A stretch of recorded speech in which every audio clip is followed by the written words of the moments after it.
தமிழக வெற்றி கழகத்தின் முதல் மாநாட்டை நடத்த இடம் வழங்கிய விவசாயிகளை கட்சியின் தலைமை அலுவலகத்திற்கு அழைத்து விருந்து வைத்து நன்றி தெரிவித்துள்ளார் அக்கட்சியின் தலைவர் விஜய். மாநாடு கடந்த அக்டோபர் 27ஆம் தேதி நடந்த நிலையில் மாநாட்டு திடல், பார்க்கிங் வசதி என்று விவசாய நிலங்களை வழங்கிய விவசாயிகளுக்கு நன்றி கூறி கௌரவிக்க திட்டமிட்டார். அதன்படி நிலம் வழங்கிய 47 விவசாயிகளையும் அவர்களது குடும்பத்தோடு அழைத்து கட்சியின் தலைமை அலுவலகத்தில் விருந்து வைத்துள்ளார். காலை உணவு கொடுத்த பிறகு தனியாக பேருந்தை ஏற்பாடு செய்து விவசாயிகள் அனைவரும் குடும்பத்தோடு அழைத்து வரப்பட்டுள்ளனர்.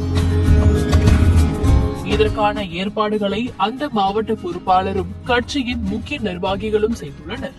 இதையடுத்து மதியம் 1:30 மணி அளவில் அலுவலகத்திற்கு வந்த விஜய் விவசாயிகளை சந்தித்துள்ளார். அப்போது அனைவருக்கும் அறுசுவை சைவ உணவு பரிமாறப்பட்டுள்ளது.